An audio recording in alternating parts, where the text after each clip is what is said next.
Good morning, everyone. So grateful that we have such a great turnout in the midst of the rain and also in the midst of this wonderful news that we have been called to be a welcoming parish of Syrian refugee family. And we stepped up to the plate this week, and so we've got another presentation there. But this is marvelous because you are inspiring me that your turnout means that you're really joining what we need to be doing here at All Saints Church and what we need to be doing in America about racism and white supremacy. So let me say some general stuff, and then we'll introduce the two presenters, and they're going to have a conversation. I'm going to join it, and then y'all are going to join it. So we stream this experience, and we want to welcome everybody who's with us live from around the world. We have people coming in from 22 states, sometimes 39 different countries. So welcome to you all. You mean a lot to us. We're really thrilled you're here. If you are visiting today for the first time at All Saints, we have and would like to be on my mailing list on Thursdays that tells what's going on here on Sunday mornings. There are clipboards over here, and they have green pieces of paper. Don't give us your names and contact information if we already have it. But if we don't have it, please, please, please give it to us. And today's action, we always put our faith into action here at All Saints Church. And today we have an economic justice resolution, and we are standing in support of raising the minimum wage, and we want you to write your city council persons. And if you need information about that and what we envision as the new normal, so that people who work full-time don't have to live in poverty, that's our vision, okay? So let's get on with it. I am absolutely thrilled to have both of these speakers return. Finally. I preached a sermon about coming to terms with my own white supremacy background on July the 5th, and we have copies of that sermon over here. And I would be most honored if you would take one and read it and engage me either in challenging me or offering me your thoughts and questions about that. Now, both of these resourceful people have been with us before, and I'm going to introduce them in order of appearance. Dr. Valerie Batts, to my right, is the founder of Visions, Inc., which is Vigorous Intervention in Systems of Racism or something like that. She'll fill it in, Like I said, she'll tell you the real truth. But she's from Rocky Mount, North Carolina, and is an early pioneer in all matters of racism and intervention, and has illuminated us for the period of 15 years we've been in a relationship with her here at All Saints Church, trying to work on our own racism and our own celebration of difference and multiculturalism. And she's given us this wonderful insight into the fact that we're not fighting old-timey racism. We've got modern racism that we're dealing with, and she will probably get into that. So we're thrilled to have her. We're also thrilled to have returning to us one of the Valerie is a co-founder, I think, to be accurate, of Visions. And Patrisse Cullors is a co-founder of Black Lives Matter. And we want, she came and made a presentation earlier. Things have always been bad, but their badness has really come to the forefront. And it's amazing that in 8 short months, Black Lives Matter has really changed the conversation in America, including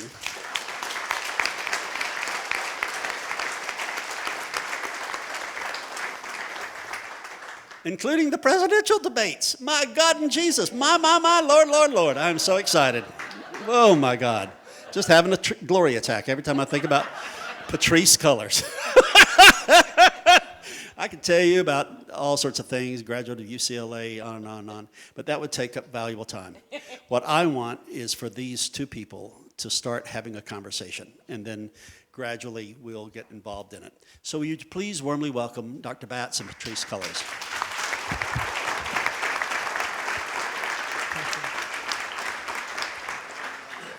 Testing, testing, yes. Good morning, you can hear me? Good morning, good morning. Very exciting to be here. And we have, in this time, 3 questions that are on the mind of All Saints parishioners and myself this morning. So the first one is to talk about, from our perspective as Visions, this group, Visions is an acronym for Vigorous Interventions in Ongoing Natural Settings. And All Saints is an ongoing natural setting that vigorously intervenes in a lot of things, right? All Saints, that's one of the things that excited me and attracted me to this work at All Saints. And the 15 years that we've been here, our goal has been to keep race in the center of all of the social justice work that All Saints is doing. And for me, to start, we're going to talk, the first question has to do with why Black Lives Matter is important right now. So that's one question. Can I just give you 3 questions? That's one. Secondly, how do we continue to unpack what is white supremacy culture? And then thirdly, what does allyship mean currently, which is about actions that we all can take? So those are the 3 questions. So in terms of Black Lives Matter, why that's, for me, growing up in the South, I was 13 when they took away the colored and white water fountains. When I went to graduate school in 1977, the US was saying that racism had all but been eliminated in the United States, right? So I'm like, what happened between those years, between the 60s and the 70s that would make this so? What my research in graduate school was about a concept called modern racism, which says, in short, the short definition is the attribution of non-race-related reasons for behaviors that continue to deny equal access to opportunity. Non-race-related reasons for behaviors that continue to deny equal access to opportunity. And even at the point that we were studying modern racism, we were looking at it in the context of criminal justice. The Joanne Little trial was the case that I worked on in which we proved that the jurors were biased before the fact, that there was no way in which that she could get a fair trial.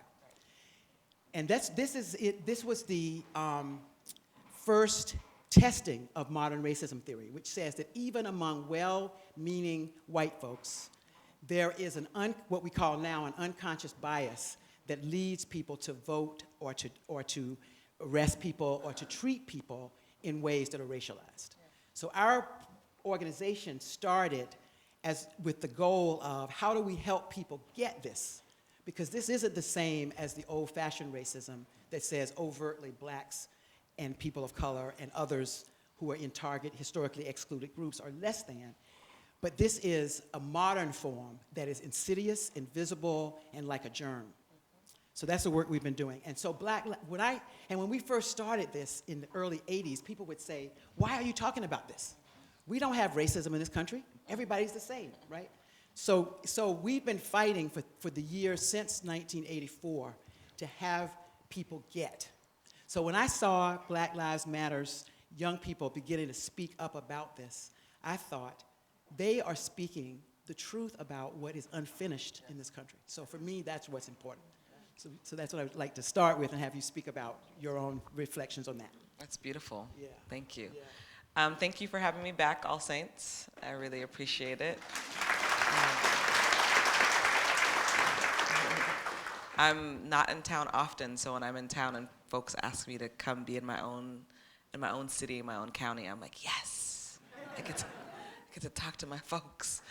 Why Black Lives Matter now? I mean, I think what's important to talk about, as you started with your story, and growing up in the South, I grew up here in Los Angeles. I grew up in a small little barrio called Van Nuys, and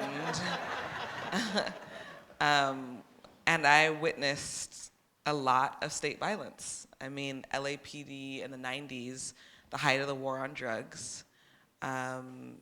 Everyone in my neighborhood was addicted to crack, and the response was extreme crackdown.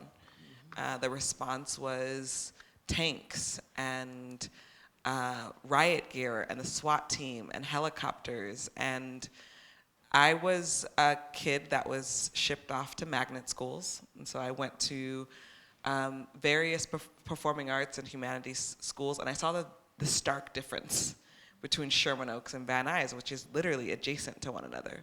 I saw the stark difference of Northridge and Canoga Park, where we ended up moving eventually because we were pushed out of our neighborhood in Van Nuys.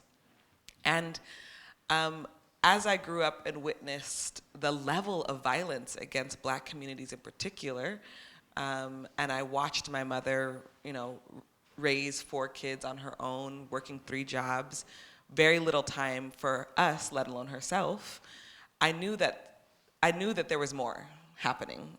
I didn't have the language racism yet, but I understood, when I went to the county building, and it was a bunch of Black folks and brown folks in the county building, trying to get food stamps or trying to get on Medicaid, I knew that what I was experiencing, what my family was experiencing, and what my community was experiencing was different than the people who I went to school with. And much of that had to do with race, which totally informs our class. And so I grew up with a lot of rage. I talk about this a lot. As a young Black kid, with a lot of rage and not really understanding why these circumstances were happening. I remember one moment my brother was gonna walk me to my friend's house. I was 13 years old and he was 16 years old. We walk outside and the police show up. They know, at this point they know all the young men in particular by their name. They say, "Monty Cullors," and he says, "Yes," and they say, "You're under arrest." And they take him off, and I'm there watching this. I say, they kidnapped my brother. And I remember just feeling helpless and going back inside and telling my mom they just arrested Monty. And I don't know what it feels like to be a mother and not be able to have control over the children that you birthed and raised, and literally the state having control over your children. And so, years went on, and my father, who's now deceased, was also addicted to crack, and he was in and out of recovery. He died at 50. And I say he died because of racism. He spent most of his life in and out of prison because of his drug addiction when he should have been in treatment centers. And so there is this way in which the life of Black folks in particular have been criminalized. Our everyday life has been criminalized. Our living in poverty has been criminalized. The ways in which we decide to cope from our conditions have been criminalized. And so, Black Lives Matter in this moment is about exposing. It's about exposing what is currently happening. It's about exposing the moment that, the Emancipation Proclamation happened, and then the very same moment when the next amendment was written, which essentially said, folks are out of slavery unless you commit a crime. Exactly. Yeah, no, I hear you. As you're talking, I'm just resonating. My brother, who was 18 months younger than I, was a victim of the crack epidemic. And we watched the criminal justice system destroy the lives of him and many of his contemporaries. And part of my commitment to this work is about creating a world in which Black boys have equal opportunity. My son sits with this challenge today. So I'm feeling you. And the fact that this is still happening 30 years after the 80s and 50 years after the passage of the Civil Rights Movement is modern racism. And the fact that that it's hard for us as US citizens to hold that is also part of what modern racism is. We have one of our concepts about modern racism is avoidance of contact. There is to the extent that we don't have genuine equitable contact across race and across class, and we don't know the lives of people, families like yours and mine, this will continue at the interpersonal level, and we will continue to make policies that make it worse. And what we would argue is that the fact that economic discrimination is worse now than even it was 30 years ago is an example of policies continuing to deepen a divide that people are not naming. Totally. Yeah. So avoidance of contact is a critical kind of modern racism. And another one is lack of understanding of the significance of difference. Here in California, when I moved to California the first time in 1980, this was this idea that California was the melting pot, was the land of opportunity for everybody. And I remember sitting with a group of multiracial friends talking about the passage of the Voting Rights Act. This was in 1980 when it was up again, or 82, I don't remember the exact time. But people were saying, we don't need a Voting Rights Act. Right. This is then. And now if you think about how the impact of gutting the Voting Rights Act currently is the same dynamic. So and you talked about the rage that you felt as a child. Children pick up on injustice. Anybody in here who's under 12, you can tell me, I bet you could tell us what the injustices are you experienced already today. As elders, we sometimes lose that. But that rage is really important. Price Cobbs wrote a book a long time ago about black rage. And I believe that the positive channeling of rage is going to be critical. Righteous anger is going to be critical to undoing this. And we all have to get angry. When any child is killed, we are all affected. Until we feel that, this dynamic is not going to shift, right? So anger is an appropriate emotion when there is violation. And to the extent that you in your life don't feel that rage, I would say that's why you need to do some deeper work. Because everyone should be angry about this, people of goodwill. And anger is a message to us that there's something we need to fix. So I just wanted to put that out in terms of the work that we have been doing here at All Saints is also about how do we support people in having emotional literacy so that they can move away from the fear or the stay away from it and get engaged in what do I need to do to feel peaceful, powerful, and joyful about creating a world where every child has equal opportunity. Yeah.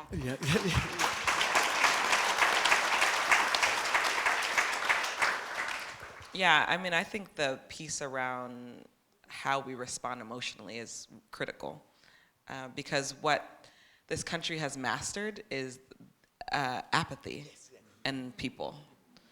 And so, folks are used to black people being gunned down, humiliated, violated, and it's sort of, well, that's just what happens. Gunshots are the sound that the block made. Right. Yeah. Versus, no.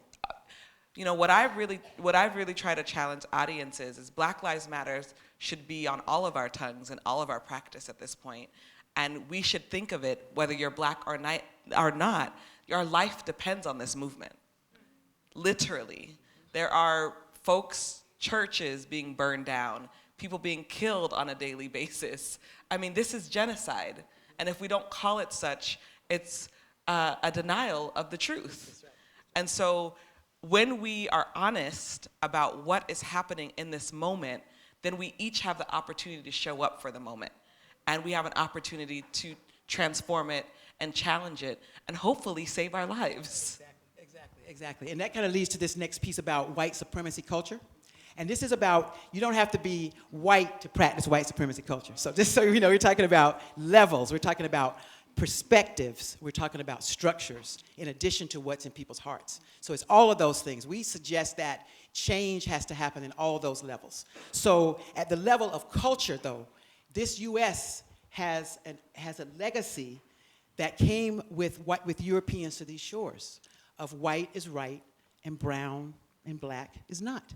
How many people believe that? Yeah. If you believe that, you need, I would say one action is continuing to figure out how to help other people believe that, because none of us are to blame for that. And at the same time, each of us, if we can name it, can begin to help people say, how did I catch that legacy? Or how does that legacy continue to live on in me? This is your sermon, Ed. And so the point is The point is owning it the U.S. also teaches us to deny, to try to be perfect, to not make mistakes. All of those are Western cultural values that get in the way of our being able to own the truth and acknowledge it and then move forward it. So as a Christian, I'm looking for how are the ways in which my practice of my religion oppresses other people and other groups. And how do I hold that there is a way to create a world that allows for differences, but that is a charge and a piece of work that we all have to do together and that we all need to be engaged in. So that's some thoughts about white supremacy. Yeah. Oh, white supremacy. I think and when we're unpacking racism and we're unpacking classism, and I really think that, white supremacy lives inside of all of those places, inside of homophobia, inside of transphobia. And I think having direct dialogues, I think that starts with the conversation. And I think it starts with, we're going to have shame and guilt around our practices, but we have to be able to air them. And we have to be able to develop new practices. And I think, white supremacy in this in the age of modern racism is hard to see. I think if law enforcement can continue to convince us that they are justified in killing black people, without saying it's because they're black. Exactly, that's the modern racism part. That's the modern racism part. Yeah. When I watch, folks on social media, tell me that Tamir Rice deserved to die. 12-year-old boy deserved to die because he had a toy gun.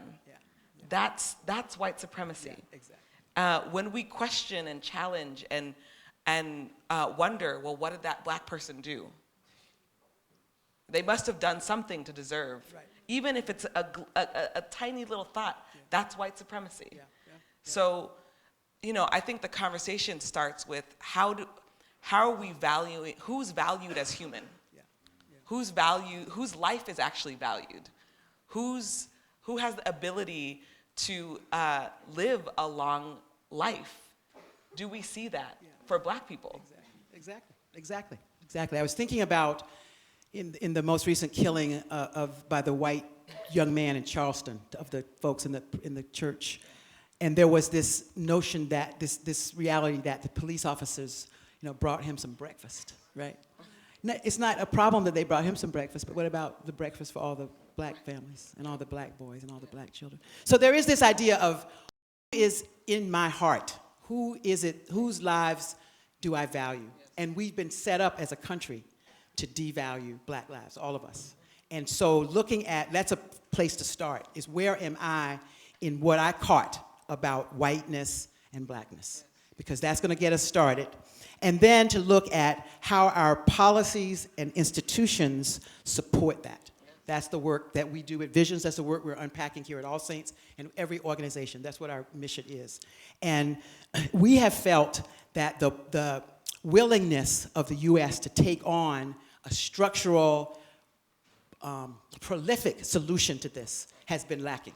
So my hope is that as we continue to push for getting to the root cause of this disparity, criminal justice being a marker of the whole thing, that if we can keep pushing for that, then young people, then all of us are going to get educated in new ways that allow us to actually address this problem. And it's a long-term solution that we're going to need 100 years from now, probably. And we can do it differently if we get out of denial. Okay? Yeah. So, Ed, in terms of, and then the question of allyship is the last question. And do you have some things you'd like to say for folks? You've already been implying some things, but if there's some particular things, and then I was going to ask Ed if he would share some thoughts about allyship from his perspective as a white person. Yeah, I think, there's been a bunch of us really trying to unpack the word ally. There's someone who wrote a really great piece on, I don't want allies, I want co-conspirators. And so I'd encourage folks to Google the co-conspirator versus ally. But I think when we feel like this work is not about extending, but rather it is my work too, it's my life too, I think that will shift our perspective on how we show up, right? Versus I show up once a week to do this thing. Well, actually, I'm showing up every day in my life to be present in this particular way because it's about my life too. And that's where I'm just trying to push the edge with allyship. I think there's certain examples in history, such as Assata Shakur's when she escaped from prison, and the people who helped her escape from prison were two anti-racist white folks, who risked their own freedom. Right. They are now sitting in prison because they made sure Assata was free.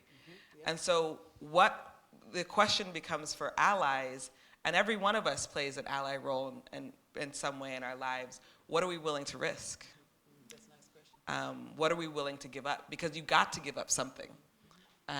You can't sort of be like, doing your thing every day and say, well, I'm just going to give a little bit here. That's not true allyship. We have to even out the playing field, and that's going to take a significant amount of work. It's going to take a sharing of power, as well as resources, as well as heart, right? The other thing I thought about when you were talking that we do in our work, if those of you who've attended some of our workshops will know, is that there is a cost to privilege. There is a cost to being in a non-target, historically included group. Yeah. And so another piece about allyship is doing the work to figure out, what am I losing? Yeah, that maybe privilege blinds us to that cost, yes. But there is a cost. So identifying that cost is another critical step in allyship, I believe. You want to speak about that, sir? Yeah, well, open it up to you all. So the work we've been doing here at All Saints really comes out of, for me, and why I've wanted to put some of my driving energy into it, is because I'm a child of the South from Georgia and grew up in a Confederate white supremacist arena and environment.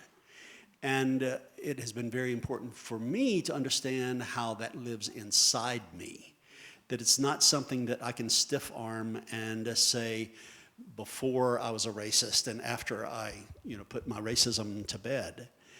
And this particular sermon that we have out for you to pick up, and there are other copies out at the tape table, really came as a result of the Charleston massacre and the national conversation about the Confederate flag, and coming to terms with the fact that the Confederate flag was not about symbolism, but it really was about slavery and the perpetuation of slavery, and that we had to be very, very bold about saying that. And in my own family, I got a lot of flack because I have a lot of my relatives who love the Confederate flag and were really fighting me on this stuff. And as I went to school on, just in a superficial way, what were the hallmarks of what I call in this sermon Confederate consciousness, which is synonymous with white supremacy, are really, really horrible things about the assumptions that white supremacist culture make about people of color. For me, it was about people who were African American. And in Donald Trump, we saw it coming forth about Mexicans. And it was, interestingly enough, that we don't want them, whoever them is, taking away our power. That's always the number one ingredient in Confederate consciousness or white supremacy. Number two, when he said these Mexicans are coming, they're rapists. There is this ugly part of Confederate consciousness that white women are going to be particularly vulnerable sexually. And third is people of color have a propensity for criminal behavior. And he talked about the thieves and all of that kind of stuff. And there it was, just staring me in the face, that Confederate consciousness was having its own expression through a serious presidential candidate, and had to come to terms with the fact that it is in us. I love the co-conspirator notion of a synonym of allyship. And last week we had a woman who's Muslim who is, one of the things I forgot to say is that Patrisse was named one of the 10 most inspiring women in Los Angeles by the Los Angeles Magazine.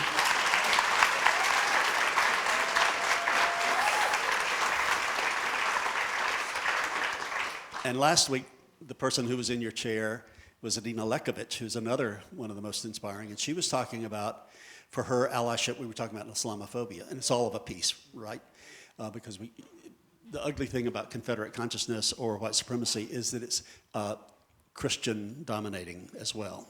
So all of us Christians have to go to work on this. But she was talking about, in terms of Islamophobia, the notion of solidarity is really important. So I just want to introduce solidarity, allyship, and co-conspiracy stuff as part of our work.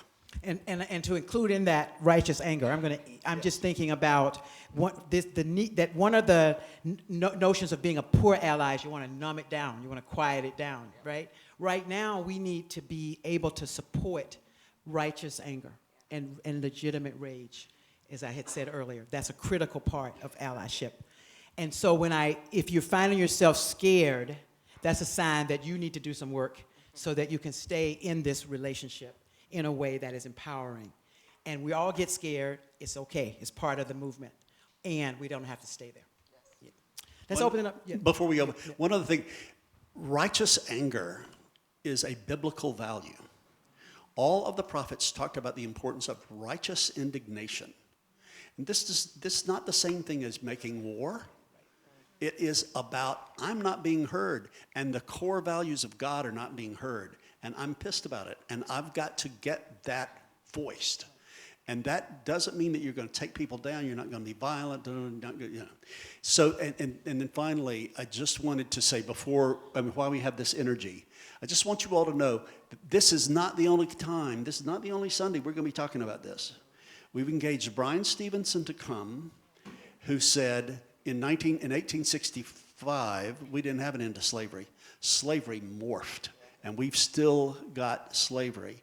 And we've got Tim Wise coming, who's one of the most righteously indignant white persons, to even give a Saturday morning a workshop event. And then Valerie's going to be with us forever. So thank God. So there are going to be a lot of more opportunities. And I think you're saying something important about the protracted nature of this struggle. You know, when I get tired, I think about my grandmother, and her mother, who were, she was a sharecropper, and her mother was a slave, an enslaved person. And so this journey is long, and it's like you can think about it if you want to you can think about learning a new language. It takes time, it takes patience, it takes practice, and if you don't use it, you lose it. So I really want to encourage you all to see another condition of co-conspiratorship is a willingness to be in it for the long haul. We can take breaks, we can relax, we can take vacations, we need to, because we want to live this revolution. Nikki Giovanni said, death is a slave's freedom. We're going to live this, and we can live it joyously, and we have to keep living it. So let's have a couple of questions. Raise your hand. We got a microphone coming. We got. I want to we need you to get him first. Yeah, fine. and then I'm going to ask Keith Shavy has something to say that I want to make sure he gets to say after this person. Okay, he's next. Would you go to Keith next? I'm a psychologist too, Okay, and great. it's long been evident that the number one mental health problem facing the black community has been that of rage management. And all through my career, I've devoted myself to social action movements as remediation of that, as opposed to one-to-one counseling kind of activities. So that's why I've been so happy about Black Lives Matter, and I supported the black Muslims when they started for the same reasons. Yeah, right. It was Exactly. as if the ideology was tailored to the deficits, psychological deficits of black people, and as a way of addressing it. I'm most optimistic now about allyship because from the presidential campaign, it's looking as if this whole political corporate structure is crumbling. And millennials, the young, white, privileged millennials are enraged and feeling excluded. And Bernie Sanders is saying, look, there's no answer within the structure. You got to go outside the structure to address it. And so I was really, Patrisse, was wondering your reaction to this, because I'm sort of hopeful that there's a lot of opportunity for allyship because of all the people who are saying, we see that the game is rigged. We see that we really have no power. And this media portrayal of what the issues is a fake portrayal. And so I'm really feeling kind of hopeful that something positive is about to coalesce now. I was wanting to know what your reaction to that might be. Yeah, I mean, I think I love that you have told Black folks to join the movement as a way to deal with our rage. That has been the number one way I've dealt with mine, as being a part of something bigger than me. And but as far as, you know, I also appreciate you naming your hopefulness. I think what I am seeing is a shift for sure, and that has everything to do with the current movement. I don't think any of these candidates would be talking about Black Lives Matter if we haven't been on the streets for the last 2 years, shouting it and screaming it and showing up for it. And I think that we need continued engagement, both for national candidates, but also for our local elected officials and appointed officials, because what's happening with the candidates, it's not necessarily trickling down to local politics, and so it's going to be really important that we challenge that. And when someone does get in office, whoever it is, and you know, pray to God it's not Donald Trump. We will have to continue. We will have to continue to push and challenge, because all the great things that many candidates, specifically Democratic candidates, are saying right now might totally change when they're in office. And so I think I'm hopeful, and I'm also very sober that we have to stay the course. And the whole issue of getting people to vote in local elections is going to be critical. I want to thank Valerie and Patrisse for being here. Thank you very much for your work. We join you. And please come back. Thank you.